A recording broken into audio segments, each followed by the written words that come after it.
വേദിയിലും സദസ്സിലുമുള്ള പ്രിയപ്പെട്ടവരെ, സുഹൃത്തുക്കളെ, നമസ്കാരം.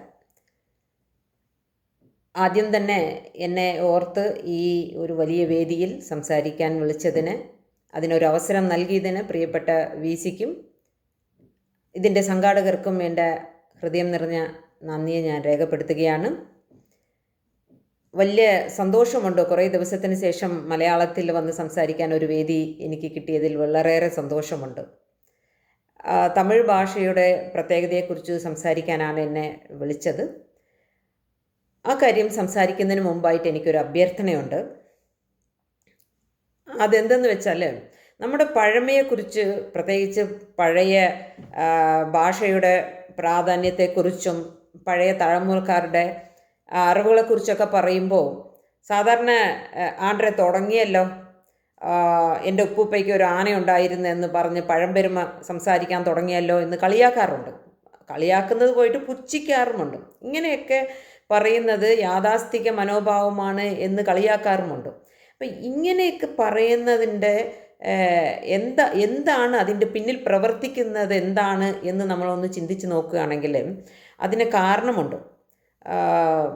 ഈ ചിന്തിക്കുന്നവർ, അതായത് പുരോഗമനം എന്ന് വിചാരിച്ച് പഴമയെ പുച്ഛിക്കുന്ന കുറേ പേരുണ്ടല്ലോ, അവർ ഇങ്ങനെ ആയിപ്പോയത് എന്തിനാണ് എന്ന് ചോദിച്ചാൽ അത് ഇന്നലെ ഉണ്ടായ ഒരു സ്ഥിതി വിശേഷമല്ല.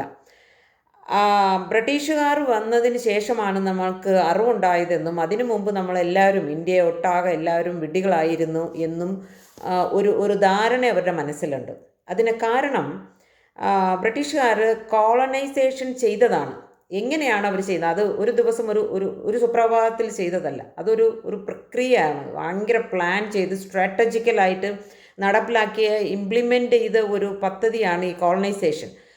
അത് 3 സ്റ്റെപ്പായിട്ടാണ് അവർ നടപ്പിലാക്കിയത്. ആദ്യത്തെ സ്റ്റെപ്പ് എന്ന് പറയുന്നത്, ഇവിടെയുള്ള നാടൻ കൾച്ചറിനെയും അല്ലെങ്കിൽ ഭാഷയെയും നമ്മുടെ എഡ്യൂക്കേഷനും മതത്തിനും എല്ലാം, നമ്മുടെ വിശ്വാസങ്ങളെയും നമ്മുടെ ടെക്നോളജി എല്ലാ കാര്യത്തിനും വളരെ മോശമാണെന്നും അത് അൺസിവിലൈസ്ഡ് ആണെന്നും ബാർബറിയസ് ആണെന്നൊക്കെ പറഞ്ഞ് വളരെ പുച്ഛിക്കുകയും അവഹേളിക്കുകയും ചെയ്യുക എന്നുള്ളതാണ് ഫസ്റ്റ് സ്റ്റെപ്പ്. രണ്ടാമത്തെ സ്റ്റെപ്പ് എന്ന് പറയുന്നത്, ഈ പറഞ്ഞ അല്ലെങ്കിൽ ഈ ബ്രിട്ടീഷുകാരുടെ കൾച്ചറും അവരുടെ ലാംഗ്വേജും അവരുടെ മതവും അവരുടെ ബാക്കിയുള്ള എല്ലാ കൾച്ചറൽ എലമെൻസും ഭയങ്കര ഉന്നതമായിട്ടുള്ളതാണ്, അത് ഭയങ്കര എന്തോ സംഭവമാണ് എന്ന് അതിനെ ഉയർത്തി പറയുക എന്നുള്ളത് രണ്ടാമത്തെ കാര്യം. മൂന്നാമത്തെ സ്റ്റെപ്പ് എന്ന് പറയുന്നത്, ഈ ഇംഗ്ലീഷുകാരുടെ കാര്യങ്ങളെ, ബ്രിട്ടീഷുകാരുടെ കൾച്ചറിനെയും എഡ്യൂക്കേഷനെയും അവരുടെ ലാംഗ്വേജിനെയൊക്കെ ഫോളോ ചെയ്യുന്നവരെ അംഗീകരിച്ച് അവർക്ക് ജോലി കൊടുക്കുക അല്ലെങ്കിൽ ചെറിയ എന്തെങ്കിലും പെർക്ക് കൊടുക്കുക എന്നുള്ളത് കൊണ്ട്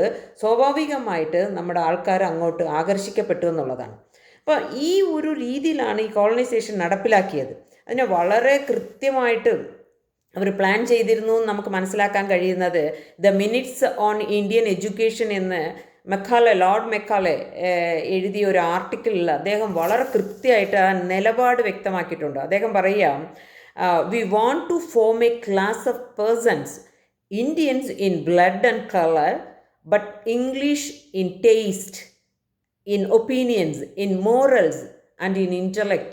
അതാണ് അവർ കാണാനായിട്ട് ഇന്ത്യൻ്റെ കളറായിരിക്കും, ഇന്ത്യൻ്റെ ബ്ലഡായിരിക്കും, പക്ഷെ അവർ മനസ്സുകൊണ്ടും അവരുടെ ചിന്ത കൊണ്ടും അവരുടെ വിചാരം കൊണ്ടും ഇംഗ്ലീഷ് ആയിരിക്കും. അപ്പം അങ്ങനെ ഒരു ജനതയെ ഉണ്ടാക്കിയെടുത്താൽ മാത്രമേ നമുക്ക് ഈ നാടിനെ ഭരിക്കാൻ കഴിയുള്ളൂ എന്നതാണ് അവരുടെ ഉദ്ദേശമായിരുന്നു.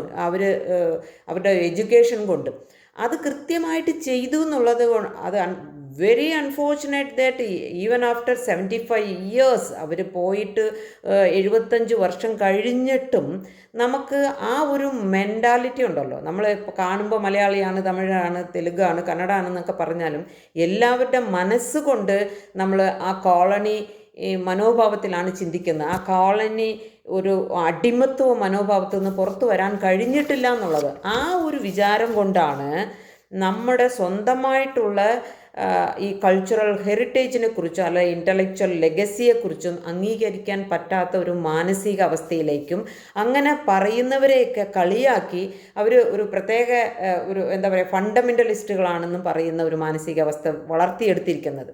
അത് തെറ്റാണ്.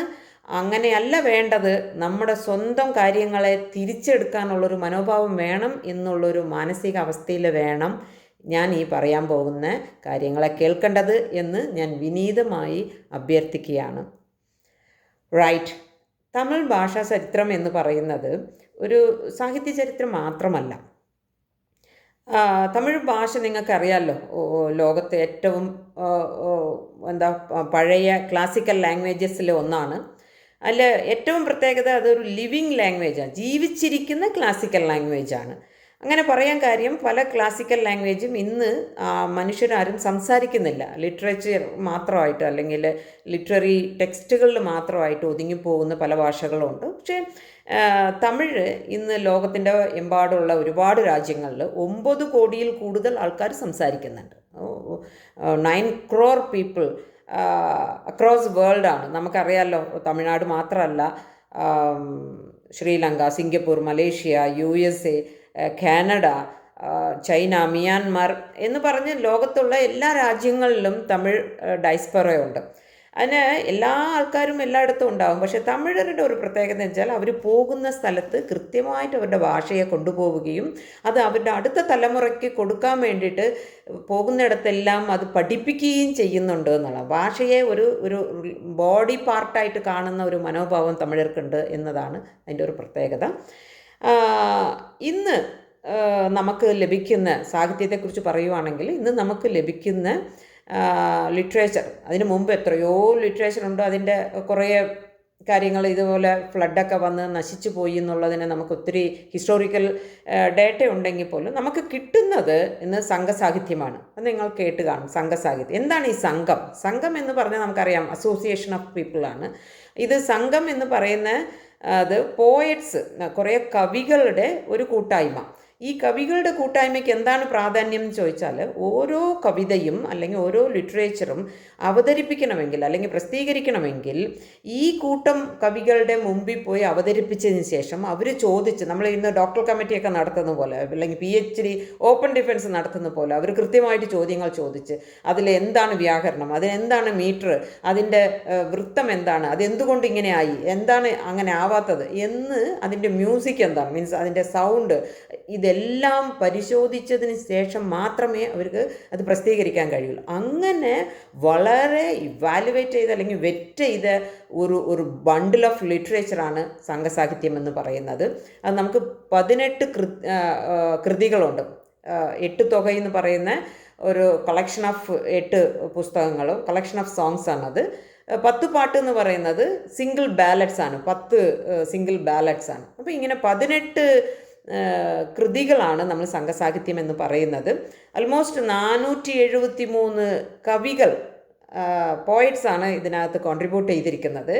For your surprise, 30 more than 30 എന്ന് അവകാശപ്പെടുന്നു. എന്നാലും മിനിമം 30 വുമൺ പോയറ്റ്സ് ഇതിനെ കോൺട്രിബ്യൂട്ട് ചെയ്തിട്ടുണ്ട്. ഇന്നുള്ള ലാംഗ്വേജുകളിൽ എത്ര ലാംഗ്വേജിൽ ഇതുപോലെ സ്ത്രീകൾ എഴുതിയ സാഹിത്യം ലഭ്യമാകുന്നുണ്ട്. 2500 വർഷം മുമ്പ് അവരെഴുതിയ സാഹിത്യങ്ങൾ ലഭ്യമാകുന്നു എന്നുള്ളത് നമുക്ക് കണ്ടറിയേണ്ടിയിരിക്കുന്നു. അപ്പോൾ ഇത്രയും വലിയ ഒരു വോള്യൂം ഓഫ് ലിറ്ററേച്ചറാണ് സംഘസാഹിത്യം. ഇപ്പോൾ സ്ത്രീകളുടെ എഴുത്തെന്ന് പറയുമ്പോൾ ഇന്ന് നമ്മൾ മാധവിക്കുട്ടിയൊക്കെ അവരുടെ ബോൾഡ്നെസ്സിനും അവർ എന്തും തുറന്നു പറയാനുള്ള ഒരു ആർജവം കാണിക്കുന്നതെന്നൊക്കെ നമ്മൾ അഭിനന്ദിക്കുന്നുണ്ടല്ലോ. ഈ 2500 വർഷം മുമ്പ് തന്നെ അവ്വയൊരു പാട്ട് പാടിയിട്ടുണ്ട്. അത് ഞാൻ ജസ്റ്റ് ഒന്ന്, സമയമില്ലെങ്കിൽ പോലും ഞാനൊന്ന് ഒരു ഉദാഹരണത്തിന് വേണ്ടി പറയാം. അവരത് പാടുകയാണ്. മുട്ടുവൻ കൊൽ താക്കുവൻ കൊൽ ഓരേ ஞானுமோர் நெற்றி மேலிட்டு ஆ ஓ என கூவுவென் கொல் அலமரல் அசைவழி அலைப்பு என் உயவு நோய் அறியாது തുഞ്ചും മൂർക്കേ എന്ന് പറഞ്ഞാൽ, എൻ്റെ പ്രേമത്തിൻ്റെ നൊമ്പരം മനസ്സിലാക്കാതെ എന്നെ ചുറ്റിലും കിടന്നുറങ്ങുന്ന ഇവരെയൊക്കെ ഞാൻ വെട്ടട്ടെ, കൊല്ലട്ടെ, കുത്തട്ടെ, അല്ലെങ്കിൽ ആ ഓന്ന് വിളിക്കട്ടെ എന്ന് പറഞ്ഞ് സ്വന്തം ആ ഒരു സെക്ഷുവൽ ഫീലിങ്ങിനെ പോലും ഉറക്കെ പറയാനുള്ള ഒരു തൻ്റെ ഇടം കാണിച്ച, ഒരു ബോൾഡ്നെസ് കാണിച്ച ഒരു അമ്മൂമ്മ നമുക്കുണ്ടായിരുന്നു. അന്ന് അവർ അമ്മൂമ്മയല്ല, ഇന്ന് നമുക്ക് ഒരു റിലേഷൻ വെച്ച് പറഞ്ഞതാണ്. അപ്പോൾ അന്ന് അങ്ങനെ പറയാവുന്ന ഒരു കവയിത്രി ഉണ്ടായിരുന്നു. ആ പാട്ടിനെ സ്വന്തം കളക്ഷനിൽ കൊണ്ട് ചേർത്താനുള്ള ഒരു മറ്റുള്ള കവികൾക്കൊരു വിശാലതയുണ്ടായിരുന്നു. അത് രണ്ടും കൂടി നോക്കണം. ആ സ്ത്രീയെ മാത്രമല്ല, അത് അംഗീകരിക്കാനുള്ള മനസ്സുള്ള പുരുഷന്മാരും അന്നുണ്ടായിരുന്നു എന്നതാണ് നമുക്കത് എടുത്തു പറയേണ്ട ഒരു കാര്യം. അത് മാത്രമല്ല, നമ്മൾ ഇത്രയും പൊതുവെ പഴയ ലിറ്ററേച്ചേഴ്സ് അല്ലെങ്കിൽ എന്നൊക്കെ പറയുമ്പോൾ സാധാരണ മറ്റുള്ള ഭാഷകളിലൊക്കെ നോക്കുവാണെങ്കിലും എല്ലാം ഫോക്ക് ലിറ്ററേച്ചർ ആയിരിക്കും. പക്ഷേ സംഘസാഹിത്യം അങ്ങനെയല്ല, വളരെ സ്ട്രക്ചേർഡായിട്ട് എഴുത്തെണ്ണി അതിൻ്റെ കൃത്യമായിട്ടുള്ള മീറ്റേഴ്സും വ്യാകരണം ഒക്കെ എഴുതി സ്ട്രക്ചർ ചെയ്യപ്പെട്ടിട്ടുള്ള അത്ര സൊഫിസ്റ്റിക്കേറ്റഡ് ആയിട്ടുള്ള ലിറ്ററേച്ചറാണ് സംഘസാഹിത്യം. ഈ 18 കൃതികളല്ലാതെ ഇനി ഒരു കൃതിയും കൂടിയുണ്ട്, അത് തൊൽക്കാപ്യമാണ്. അതൊരു വ്യാകരണ ടെക്സ്റ്റാണ്. തൊൽക്കാപ്യത്തെക്കുറിച്ച് തീർച്ചയായിട്ടും നിങ്ങൾ കേട്ട് കാണും. അത് വലിയ 3 ഡിവിഷനെ കൊണ്ടിട്ടുണ്ട്. ഫസ്റ്റ് എഴുത്തധികാരം, രണ്ടാമത് ചൊല്ലധികാരം, മൂന്നാമത് പൊരുളധികാരം. എഴുത്ത് നിങ്ങൾക്കറിയാമല്ലോ, എഴുത്തും ചൊല്ലും, മീൻസ് അതിൻ്റെ ലെറ്റേഴ്സിനെ കുറിച്ചും അടുത്തത് മോഫോളജിയെക്കുറിച്ചൊക്കെ പറയുന്നു. പക്ഷേ എൻ്റെ അവസാനത്തെ പോർഷൻ ഉണ്ടല്ലോ, പൊരുളധികാരം എന്ന് പറഞ്ഞ ആ ഡിവിഷനാണെങ്കിൽ അദ്ദേഹം പറയുന്നത് പോയറ്റിക്സിനെ കുറിച്ചാണ്. സാധാരണ പോയറ്റിക്സ് എന്ന് പറഞ്ഞാൽ നമ്മൾ ലോക രാജ്യങ്ങളിൽ എവിടെയായാലും പോയറ്റിക്സ് എന്ന് പറഞ്ഞാൽ ഉടനെ അരിസ്റ്റോട്ടിലിൻ്റെ പോയറ്റിക്സ്, BC 35 എഴുതിയ അരിസ്റ്റോട്ടിലിൻ്റെ പോയറ്റിക്സിനെ കുറിച്ച് പറഞ്ഞാണ് സാധാരണ ലിറ്റററി ക്രിറ്റിസിസം തുടങ്ങുന്നത്. പക്ഷേ അതിനെയൊക്കെ എത്രയോ മുമ്പ് തന്നെ തൊൽക്കാപ്യം എന്താ പറയുക, ഈ പോയറ്റിക്സിനെ കുറിച്ച് എങ്ങനെ കവിത എഴുതണം, എന്തൊക്കെ എലമെൻറ്റ്സ് വേണം. ഉദാഹരണം പറയുവാണെങ്കിൽ 3 വരി കവിത എഴുതണമെങ്കിൽ 34 കവിതയുടെ എലമെൻറ്റ്സ് വേണം എന്ന് പറഞ്ഞിട്ടുണ്ട്. അതായത് മാത്ര, എഴുത്ത്, അസൈ, സീർ, അടി, യാപ്പ്, മറബ്, തൂക്ക്, തൊടൈ, നോക്ക്, പാ, തിന എന്ന് 34 എലമെൻറ്റ്സ് ഉണ്ട്. ഇത്രയും പരിശോധിച്ചതിന് ശേഷം മാത്രമേ നിങ്ങൾ ഈ 3 വരി അംഗീകരിക്കാൻ പറ്റത്തുള്ളൂ. ഇതെല്ലാം കറക്റ്റ് ഒത്തു വന്നിട്ടുണ്ടോ എന്ന് നോക്കുക എന്ന് പറയുക. അപ്പോൾ ഒന്ന് ആലോചിച്ച് നോക്കിയപ്പോൾ നമ്മൾ എന്തുമാത്രം നമ്മുടെ പഴയ ആൾക്കാർ ചിന്തിച്ചിരിക്കുന്നു, എന്തുമാത്രം അത് എന്താ പ്രാവർത്തികമാക്കിയിരിക്കുന്നു എന്നുള്ളതാണ്. അതിന് എത്രയോ മുമ്പ് തന്നെ ഈ അരിസ്റ്റോട്ടലിൻ്റെ പോയറ്റിക്സിനെ നമ്മൾ ചെറുതായിട്ട് കാണുകയല്ല, പക്ഷെ അതിന് എത്രയോ മുമ്പ് തന്നെ തൊൽക്കാപ്യത്തിൽ എങ്ങനെ ഒരു ക്യാരക്ടർ ഫോം ചെയ്യണം, ആ ക്യാരക്ടർക്ക് എവിടെയൊക്കെ ഡയലോഗ് കൊടുക്കണം, അവരുടെ എങ്ങനെ ബോഡി ലാംഗ്വേജ് എങ്ങനെയായിരിക്കണം എന്നതിനെക്കുറിച്ചൊക്കെ വിശദമായി വിശദീകരിച്ചിട്ടുണ്ടെന്നേ. മാത്രമല്ല, നമ്മൾ തൊൽക്കാപ്യം പോലെ തന്നെ നമുക്ക് നാട്യശാസ്ത്രത്തിലൊക്കെ പറഞ്ഞിട്ടുള്ള ഈ പെർഫോമിംഗ് ടെക്നിക്സിനെ കുറിച്ചും മ്യൂസിക്കൽ നോട്ട്സിനെ കുറിച്ചൊക്കെ നമ്മൾ ശരിക്കും ലോകത്ത് കൊണ്ടുപോയിട്ടുണ്ടോ എന്നുള്ളതാണ്. നമ്മൾ കുറച്ച് പേരിരുന്ന് പറയുന്നതല്ലാതെ ലോകരാജ്യങ്ങളിൽ ഇതിനെക്കുറിച്ചൊന്നും ആർക്കും അറിയത്തില്ല. അപ്പം ഞാൻ ഇന്ത്യൻ കൾച്ചർ ക്ലാസ് ഇവിടെ അമേരിക്കയിൽ ക്ലാസ് എടുക്കുമ്പോൾ ഞാൻ ഈ കാര്യങ്ങളൊക്കെ പറയുമ്പോൾ അവർക്ക് ഭയങ്കര അത്ഭുതമാണ്, ഇങ്ങനെയൊക്കെ ഉണ്ടായിരുന്നു, എന്നിട്ട് നമ്മളിതൊന്നും കേട്ടിട്ടില്ലല്ലോ. അപ്പോൾ നമ്മൾ അതിലൊക്കെ നമ്മൾ ഇനിയും കുറേ കാര്യങ്ങൾ നമ്മൾ എന്തൊക്കെയാണ് നമ്മൾ നാട്ടിനകത്തിരുന്ന് പറയാതെ പുറത്ത് കൊണ്ടുപോരാനും നമ്മൾ ശ്രമിക്കണം എന്നുള്ളതാണ്. ചിലപ്പതികാരം ഒരു കാവ്യത്തെക്കുറിച്ച് നിങ്ങൾ കേട്ട് കാണുന്നത് എന്താ, ചിലപ്പതികാരം നമുക്ക് വളരെ ഫേമസ് ആണ് കേരളത്തിൽ. അപ്പോൾ ആ ചിലപ്പതികാരത്തിൽ മാധവിയുടെ ഒരു ഡാൻസ് പ്രോഗ്രാം ഉണ്ട്. ആ ഡാൻസിനെ കുറിച്ച് വിശദീകരിക്കുമ്പോൾ ഇദ്ദേഹം 103 മ്യൂസിക്കൽ നോട്ട്സിനെ കുറിച്ച് പറയുന്നുണ്ട്. 103 മ്യൂസിക്കൽ നോട്ട്സിനെ കുറിച്ച് പറയുന്നുണ്ട്. അതുപോലെ എങ്ങനെയാണ് ആ കർട്ടൻസ് എങ്ങനെ വേണം എന്ന് വരെ പറഞ്ഞിട്ടുണ്ട്. അപ്പോൾ നമുക്ക് ഒരു വലിയ ഒരു ക്ലാസിക്കൽ കൾച്ചർ ഉണ്ടായിരുന്നു. അത് വളരെ സൊഫിസ്റ്റിക്കേറ്റഡ് ആയിട്ട് ഇന്നത്തെക്കാട്ടിലും ഒരു നല്ല രീതിയിൽ തന്നെ പ്രാവർത്തികമാക്കിയിരുന്നു എന്നുള്ളതും കൂടി നമ്മൾ ചിന്തിക്കേണ്ടതാണ്. ഒരു കവിത എഴുതുമ്പോഴേ ആ ഒരു ഇമോഷൻസിനെ നമ്മൾ രേഖപ്പെടുത്താനായിട്ട് ഏത് തരം അക്ഷരങ്ങളെ സെലക്ട് ചെയ്യണം എന്നത് വരെ പറഞ്ഞിട്ടുണ്ട്. ഇപ്പം ഞാനൊരു ഉദാഹരണം പറയുകയാണെങ്കിൽ, ഒരു യുദ്ധ കളത്തിനെ വർണ്ണിക്കുമ്പോൾ പൊതുവെ ഹാർഡ് സിലബീസ് വേണം നമുക്ക് സെലക്ട് ചെയ്യാം എന്നാണ് അദ്ദേഹം പറയേണ്ടത്. അത് ഒരു ഉദാഹരണം പാട്ട് പറയുകയാണെങ്കിൽ, എടും എടും എടും എണ എടുത്തതോർ ഇകലൊലി കലലൊലി ഇടക്കവേ വിടുവിട് വിടുപരി കരിക്കുഴാം വിടും വിടും വിടുമെന ഒലി മികയ്ക്കവേ. സോ ഇത് കേൾക്കുമ്പോൾ തന്നെ ഏതാണ്ട് നമുക്കൊരു യുദ്ധത്തിൽ ഡും ഡും ഡും ഡും എന്ന് ഇടിക്കുന്ന പോലെ ഒരു സൗണ്ട് വരുന്നില്ല. അപ്പോൾ ആ ഒരു സെലക്ഷൻ ഓഫ് ലെറ്റേഴ്സിൽ പോലും ആ ഒരു ശ്രദ്ധ വേണം എന്നാണ് അതിനകത്ത് പറഞ്ഞിട്ടുള്ളത്. ഇനിയൊരു പാട്ട് നോക്കിക്കോ, ഒരു കാമുകിയെ വർണ്ണിക്കുമ്പോൾ ഇതുപോലെ ഡും ഡും ഡും എന്ന് പറഞ്ഞാൽ അവർ നീ പോടെ എന്ന് പറഞ്ഞിട്ട് പൊക്കളയും. അപ്പോൾ അത് വളരെ സോഫ്റ്റായിട്ട് നാഷണലൈസ്ഡ് സൗണ്ട്സ്, വളരെ സോഫ്റ്റ് വവൽസ് സെലക്ട് ചെയ്യണം, വവൽസ് അല്ല സിലബിൾസ് സെലക്ട് ചെയ്യണം എന്ന് പറഞ്ഞു. பஞ்சியோலிர் விஞ்சு குளிர் பல்லவம் மணங்க செஞ்செவிய கஞ்சம் நிகர் சீரடியலாகி അഞ്ചൊലില മഞ്ഞയന അന്നമെന മിന്നും വഞ്ചിയന നഞ്ചമെന വഞ്ച മകൾ വന്ന ഞഞ്ഞ ഞഞ്ഞ ഞഞ്ഞ ഞഞ്ഞ. സോ ഈ ഒരു സെലക്ഷൻ ഓഫ് സോങ്ങിൽ പോലും അത്രയും പ്രാധാന്യം, സോങ് അല്ല, സെലക്ഷൻ ഓഫ് ലെറ്റേഴ്സിൽ പോലും വേണം എന്ന് അത്ര ന്യൂആൻസസ് ഒക്കെ വരെ നമുക്ക് പോയറ്റിക്സിൽ അദ്ദേഹം പറഞ്ഞിരിക്കുകയാണ്. മാത്രമല്ല തൊൽക്കാപ്യത്തിൽ ഒരു തിനസങ്കല്പത്തെക്കുറിച്ച് അയ്യപ്പ പണിക്കർ അതിനെ ഏറ്റവും കൂടുതൽ എന്താ പറയുക ഒരു ഒരു സിഗ്നിഫിക്കൻസ് കൊടുത്ത് ഒരുപാട് പുസ്തകങ്ങളൊക്കെ ആർട്ടിക്കിളൊക്കെ അദ്ദേഹം അതിനകത്ത് എഴുതിയിട്ടുണ്ട്. എങ്ങനെയാണ് തിന തിയറി നമ്മുടെ ഒരു Indian concept of literary theory ആവുന്നതിനെ കുറിച്ച് അദ്ദേഹം ഒരുപാട് പറഞ്ഞിട്ടുണ്ട്. തിനയിൽ പറഞ്ഞിട്ടുള്ള ടൈം ആൻഡ് സ്പേസ്, ഒരു ലിറ്ററേച്ചർ നിങ്ങൾ എഴുതുമ്പോൾ അതിൻ്റെ ബാക്ക്ഗ്രൗണ്ട്, ഓക്കെ, ആ സ്പേസ്, ടൈം, അതൊരു ഈ രണ്ട് കാര്യത്തെ നമ്മൾ എടുത്തു കഴിഞ്ഞാൽ പിന്നെ അവിടെ ഒരു ലിറ്ററേച്ചർ ഇല്ല. അപ്പോൾ എന്താ പറയുക, ആ ഒരു മിക്സിങ് എങ്ങനെ വേണം, അത് എന്തൊക്കെയാണ് അതിനകത്ത് ശ്രദ്ധിക്കേണ്ടത് എന്നൊക്കെ തിന വളരെ എന്താ പറയുക രസകരമായിട്ടാണ് പറഞ്ഞിരിക്കുന്നത്. മാത്രമല്ല ഈ നരട്ടോളജി ഉണ്ടല്ലോ, അതായത് റൈറ്റിംഗ് ടെക്നിക്സ്, അതിനെക്കുറിച്ചൊക്കെ ഇന്ന് റഷ്യൻ മിഖൈൽ ബക്തിൻ അല്ലെങ്കിൽ ഫ്രഞ്ചിലുള്ള സ്വെറ്റെ ടൊഡറോ പോലുള്ള വലിയ വലിയ തിയറിസ്റ്റുകളൊക്കെ 1960 ശേഷമാണ് ഈ നറേറ്റീവ് ടെക്നിക്സിനെ കുറിച്ചൊക്കെ സംസാരിക്കുന്നത്. പക്ഷേ തൊൽക്കാപ്യത്തിൽ അന്ന് തന്നെ ഈ പറഞ്ഞ 10,000-3000 വർഷം മുമ്പ് തന്നെ കൂറ്റ്, കേറ്റ്പോർ, മുന്നം എന്നൊക്കെ പറയുന്നത് നറേറ്റിംഗ് ടെക്നോളജിയാണ്. അത് എങ്ങനെയൊക്കെയാണ് അത് ചെയ്യേണ്ടത്, എന്തൊക്കെയാണ് അതിനകത്ത് മാറ്റം വന്നാൽ അതിൻ്റെ ആ മൊത്ത അർത്ഥം എങ്ങനെ മാറിപ്പോകും എന്നുള്ളതിനെ കുറിച്ച് പറഞ്ഞിരിക്കുകയാണ്. 12-ാം നൂറ്റാണ്ടിൽ നന്നൂൽ എന്ന് പറഞ്ഞൊരു വ്യാകരണ ടെക്സ്റ്റ് തമിഴിലുണ്ട്. അതിനകത്ത് ഒരു പുസ്തകം പബ്ലിഷ് ചെയ്യുന്നതിന് മുമ്പായിട്ട് ചെയ്യേണ്ടതായിട്ടുള്ള എഡിഷൻ ടെക്നിക്സ് അദ്ദേഹം പറഞ്ഞിരിക്കുക.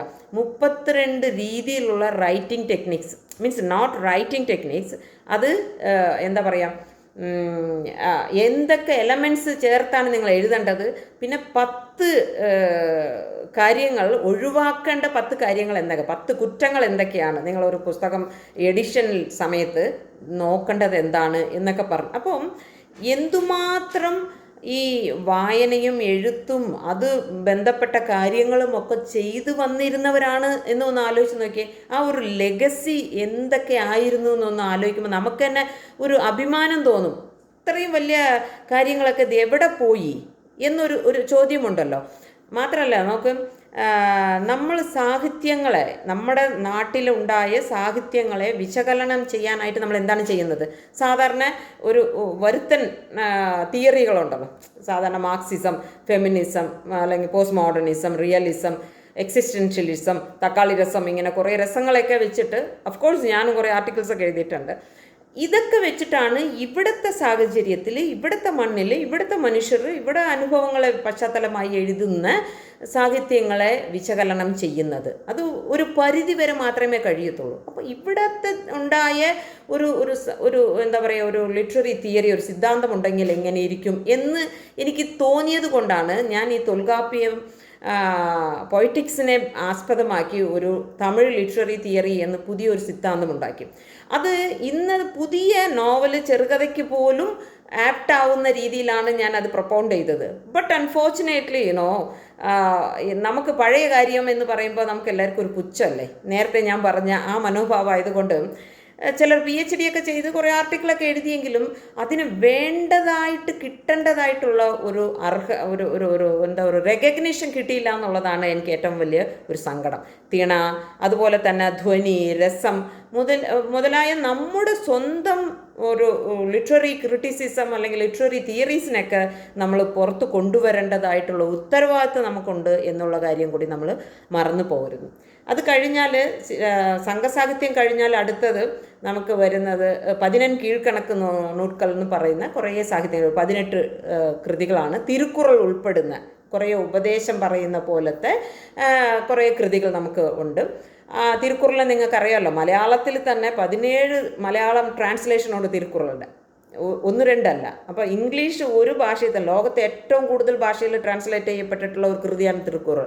ഇംഗ്ലീഷിൽ തന്നെ 77 ട്രാൻസ്ലേഷനുണ്ട് 2024 വരെ. അപ്പോൾ അതിൻ്റെ പ്രാധാന്യം, അതിൻ്റെ ഒരു അക്സെപ്റ്റൻസ് നിങ്ങൾക്ക് ഊഹിക്കാവുന്നതേ ഉള്ളൂ. അതുമാത്രമല്ലാതെ ഈ ലെക്സിക്കോഗ്രാഫി ഉണ്ടല്ലോ, നമുക്ക് എല്ലാവർക്കും ഒരു വിചാരമുണ്ട് ഡിക്ഷണറി എന്ന് പറയുന്നത് പുറത്തുനിന്ന് വെസ്റ്റേൺ പീപ്പിൾ കൊണ്ടുവന്ന് നമുക്ക് പരിചയപ്പെടുത്തിയ. No, never. നമുക്ക് 6th സെഞ്ച്വറിയിൽ തന്നെ തമിഴിന് ചേന്തൻ ദിവാകരൻ നിഘണ്ട്, പിങ്കള നിഘണ്ട്, ഉരിച്ചൊൽ നിഘണ്ട്, കയാധരൻ നിഘണ്ട്, ചൂടാമണി നിഘണ്ട് എന്നും പറഞ്ഞ് നമുക്ക് കുറേ നിഘണ്ടുകൾ ഉണ്ടായിരുന്നു. തമിഴിൽ തന്നെ നിഘണ്ടുകളുണ്ടായിരുന്നു. മാത്തമെറ്റിക്സിന് വേണ്ടിയിട്ട് മാത്രം കണക്കധികാരം എന്ന് പറഞ്ഞ പുസ്തകങ്ങൾ. അതിൽ 1/64ഉം 1/128 വരെ എന്തൊക്കെ പേരാണ്, ആ ഫ്രാക്ഷൻസിനൊക്കെ എന്തൊക്കെ പേരാണ് പറയുന്നത്, എങ്ങനെയാണ് ആ കണക്ക് സാധാരണ ജീവിതത്തിൽ ഉപയോഗിക്കുന്നത് എന്നതിനെക്കുറിച്ചൊക്കെ വളരെ വിശദമായിട്ടാണ് ആ പുസ്തകത്തിൽ പറഞ്ഞിട്ടുള്ളത്. പിന്നെ എടുത്തു പറയേണ്ടത് സിദ്ധ ലിറ്ററേച്ചറാണ്. സിദ്ധ നമുക്കറിയാം, ആയുർവേദം പോലെ തന്നെ സിദ്ധ ഒരു മെഡിസിനൽ ട്രഡീഷനാണ്. മെഡിസിൻ മാത്രമല്ല, സിദ്ധ ഒരു കൾച്ചറാണ്, യോഗിക് കൾച്ചറാണ്. അത് കൃത്യമായിട്ട് സാധാരണ ഹെർബ് മാത്രമല്ലാതെ കുറേ സാൾട്ടും ഈവൻ മെർക്കുറി വരെ അവർ മെഡിസിനിൽ ഉപയോഗിച്ചിരുന്നെന്നും എവ്രി 100th ഇയർ അവരുടെ ബോഡി ഒന്ന് റീജനുവേറ്റ് ചെയ്ത് 100 വർഷം കൂടി എക്സ്റ്റെൻഡ് ചെയ്തു എന്നൊക്കെ പറയുമ്പോൾ എല്ലാവരും പറയും ആഹാ തള്ളുകയാണെന്ന് പറയും. പക്ഷേ സത്യസന്ധമായിട്ട് ഇതൊക്കെ സംഭവിച്ചിരുന്നു എന്നുള്ളത് നമുക്ക് എന്താ പറയുക, തെളിവുകളോടെ നമുക്ക് പ്രൂവ് ചെയ്യാൻ പറ്റുമെന്നുള്ളതാണ്. മാത്രമല്ല അത് കഴിഞ്ഞിട്ട് നമുക്ക് ഭക്തി ലിറ്ററേച്ചർ, ശൈവേറ്റ്, വൈഷ്ണവ ലിറ്ററേച്ചേഴ്സൊക്കെ വരുന്നുണ്ട്. ശൈവ സിദ്ധാന്തം എന്ന് പറയുന്ന ഫിലോസഫി ഇന്ത്യൻ ഫിലോസഫിയിൽ ഏറ്റവും മികച്ച ഒരു ഫിലോസഫിയാണ്. ഇങ്ങനെ കൈവച്ചിരിക്കുമല്ലോ. അപ്പോൾ ഞാൻ ഒരു ദിവസം എൻ്റെ മോനോട് ചോദിച്ചു വിടാം, മോനെ ശിവൻ എന്തിനാണ് ഇങ്ങനെ കൈവച്ചേക്കെന്ന് അറിയാമോ? അപ്പോൾ അവൻ പറയാം, അമ്മ മുമ്പിൽ നല്ല സുന്ദരിയായ ഒരു ചിക്ക് പോയി കാണും, അത് കണ്ടിട്ട് സൂപ്പറാണെന്ന് പറഞ്ഞതാണ്. ന്യൂജൻ പിള്ളേരൊന്നും പറഞ്ഞിട്ട് കാര്യമില്ല. പക്ഷേ ഇത് യഥാർത്ഥത്തിൽ ഇത് പശു, ഇത് പാസം എന്ന് പറഞ്ഞാൽ കന്മം, മലം, മായ എന്ന് പറയുന്ന ഏറ്റവും അഴുക്കായിട്ടുള്ള കാര്യങ്ങൾ എപ്പോഴും ആത്മാവിൻ്റെ കൂടെ തന്നെ ഉണ്ടാവും. ഈ ആത്മാവ് ഈ 3 എണ്ണം കളഞ്ഞ് എപ്പോഴാണോ ശിവൻ്റെ പാദത്തിൽ പോയി ചേരുന്ന അന്നാണ് ആ മോക്ഷം കിട്ടുക എന്നുള്ള വളരെ സിമ്പിളായിട്ടുള്ള ഒരു സിമ്പിളാണ് സിൻമുദ്ര. ഇതാണ് ശൈവ സിദ്ധാന്തം പറയുന്നത്. അപ്പം ഇങ്ങനെ ഓരോ കാര്യങ്ങളിലും അന്നത്തെ ഗുരുകുല സമ്പ്രദായത്തിൽ വെറും ലിറ്ററേച്ചർ അല്ലെങ്കിൽ ലാംഗ്വേജ് മാത്രമല്ല, എല്ലാതരം ടെക്നിക്സും ഒരു ടെക്നിക്കൽ നോളജ് പഠിപ്പിച്ചിരുന്നു. അതും ഈ ഭാഷ വഴി മാത്രമാണ്. അന്ന് സെപ്പറേറ്റ് ഡിപ്പാർട്ട്മെൻറ്റുകളായിട്ടില്ലെങ്കിൽ പോലും ഭാഷയിൽ കൂടിയാണ് പഠിപ്പിച്ചിരുന്നത്. അന്ന് നമുക്കുണ്ടായിരുന്ന ടെക്നിക്സെ കുറിച്ചൊക്കെ പറയുമ്പോൾ ആൾക്കാർക്ക് പുച്ഛാവും. പക്ഷേ ഇന്നും അതിനൊരു തെളിവായിട്ട് നിൽക്കുന്നത് നിങ്ങൾ ആലോചിച്ച് നോക്കിയേ, ഈ കരികാൽ ചോഴൻ കെട്ടിയ ഡാം 2000 വർഷമായിട്ട് ഇന്നും കാവിരിയുടെ അത്രയും ഒഴുക്കുള്ള കാവിരിയുടെ നടുക്ക് എന്ത് ടെക്നിക്ക് ഉപയോഗിച്ചാണ് കെട്ടിയത് അറിയത്തില്ല നമുക്ക്. രാജരാജ ചോഴൻ ഇത്രയും വലിയ ബൃഹദീശ്വര അമ്പലം കെട്ടി 200 അടി പൊക്കമുള്ള ഗോപുരവും അതിൻ്റെ മുകളിൽ 80 ടൺ മീൻസ് വെയിറ്റ് ഉള്ള ആ ഒറ്റ കല്ലിനെ എങ്ങനെ കൊണ്ട് പ്ലേസ് ചെയ്തു നമുക്കറിയില്ല. ഇങ്ങനെ ഒരുപാട് ടെക്നിക്സ് സംഘ സാഹിത്യത്തിൽ തന്നെ നമുക്ക് 22 തരം കപ്പലുണ്ടായിരുന്നു എന്നുള്ള റെഫറൻസ് കിട്ടുന്നുണ്ട്. ആ കപ്പൽ ഉപയോഗിച്ച് അവർ ഈജിപ്തിലും റോമിലും വാണിഭം ചെയ്തിരുന്നു, ട്രേഡ് ചെയ്തിരുന്നു എന്ന് നമുക്ക് മനസ്സിലാക്കാൻ കഴിയുന്നത്. അത് നമ്മുടെ അടുത്തു നിന്നുള്ള റെഫറൻസിലല്ല, റോമിലുള്ള റെഫറൻസിലാണ്. അവിടെ Indian especially south Indian trading സാധനങ്ങളായ മുത്ത് അല്ലെങ്കിൽ മസ്ലിൻ തുണികളും മറ്റുള്ള കല്ലുകളൊക്കെ കൊണ്ടുപോയി അവർക്ക് ഒരുപാട് ധനനഷ്ടം ഉണ്ടാകുന്നു, അതുകൊണ്ട് ഇനി മേലെ വാങ്ങിക്കരുതെന്ന് അവർ ബാൻ ചെയ്തിരുന്നു. അപ്പോൾ അത്രത്തോളം ഇതെല്ലാം നടത്തിയിരുന്നു. ഈ കപ്പലൊക്കെ എവിടെ പോയി? ആ ടെക്നിക്കൊക്കെ എവിടെ പോയി? നിങ്ങൾക്കറിയാമെന്ന് എനിക്കറിയില്ല. 1789 ബംഗാൾ ഗസറ്റിൽ ഈസ്റ്റ് ഇന്ത്യൻ കമ്പനി ഒരു ഓർഡർ പുറത്തിറക്കി. അതിനകത്ത് പറഞ്ഞത് ഇന്ത്യൻ കൊല്ലന്മാരെയും തച്ചന്മാരെയും അതിലെ ടെക്നീഷ്യൻസും ഒന്നും കപ്പലിൽ പണി ചെയ്യരുതെന്ന് ബാൻ ചെയ്തിരുന്നു. അപ്പോൾ ഇങ്ങനെ ഒരുപാട് തമിഴ്നാട്ടിലുള്ള ഈ നെയ്ത്ത് ഗ്രാമങ്ങളെ ഇല്ലാതാക്കിയിട്ടുണ്ട്. അപ്പം ഇത് ബോധപൂർവം ഒരു ഇല്ലാതാക്കാൻ വേണ്ടി ചെയ്ത ഒരു സംവിധാനമാണ്. അതാണ് നമ്മുടെ ആ ഒരു ലെഗസി ഇല്ലാതായിപ്പോയത് എന്നുള്ള തിരിച്ചറിവുണ്ടായിരിക്കണം എന്നതാണ്. മാത്രമല്ല ഇന്ന് നിങ്ങൾ ചോദിക്കുകയാണെങ്കിൽ ഓക്കെ എവറിത്തിങ് ഈസ് ഓക്കെ, ഇപ്പം എന്താണ് തമിഴിൻ്റെ അവസ്ഥ, ഇപ്പം എന്താണ് എന്ന് ചോദിച്ചാൽ അതിന് തമിഴിന് വേണ്ടി ഒരുപാട് കാര്യങ്ങൾ ചെയ്യുന്നുണ്ട്. അത് ഞാൻ സൂചിപ്പിച്ചിട്ട് നിർത്താമെന്ന് വിചാരിക്കുന്നു. തമിഴ് ഡെവലപ്മെൻറ്റ് മിനിസ്ട്രി എന്നൊരു സെപ്പറേറ്റ് മിനിസ്ട്രി തന്നെ ഉണ്ട് ലാംഗ്വേജിന് വേണ്ടിയിട്ട്. അവിടെ പുതിയ വാക്കുകൾ ഉണ്ടാക്കുകയാണ്. ഇപ്പം പുലണം, മുഖനൂൽ, ഇണയം എന്നൊക്കെ പറഞ്ഞ് നമ്മൾ വാട്സാപ്പിനും ഇൻ്റർനെറ്റിനും അല്ലെങ്കിൽ ഫേസ്ബുക്കിനൊക്കെ പുതിയ പുതിയ വാക്കുകൾ ഉണ്ടാക്കുകയും അത് സ്പ്രെഡ് ചെയ്യുകയും ചെയ്യുന്നുണ്ട്. നിങ്ങൾ തമിഴ് ന്യൂസ് വായിക്കുന്നത് കേട്ടാൽ തന്നെ അറിയാം, അതിൽ കൃത്യമായിട്ട് തമിഴ് വാക്കുകൾ പറയും. ഈവൻ തമിഴ് സിനിമയ്ക്ക് തമിഴ് പേര് വയ്ക്കുകയാണെങ്കിൽ ടാക്സ് റിഡക്ഷൻ തരും എന്നുള്ള രീതിയിൽ ഒരുപാട് കാര്യങ്ങൾ പുതിയ പുതിയ വളർച്ചയ്ക്ക് അനുസരിച്ച് പുതിയ കാര്യങ്ങൾ ചെയ്തുകൊണ്ടിരിക്കുന്നു എന്നത് വളരെ നല്ലൊരു കാര്യമാണ്. മറ്റുള്ള ഭാഷക്കാരും ഈ തമിഴ് ഭാഷക്കാർ ചെയ്യുന്ന ആ ഒരു കാര്യങ്ങൾ കണ്ടുപഠിക്കേണ്ടതാണെന്നാണ് എൻ്റെ അഭിപ്രായം. ഇത്രയും പറഞ്ഞുകൊണ്ട് എനിക്ക് തന്ന ഈ ഒരു ഒരു നല്ലൊരു അവസരത്തിന് ഞാൻ നന്ദി പറഞ്ഞു നിർത്തുന്നു. Thank you so much.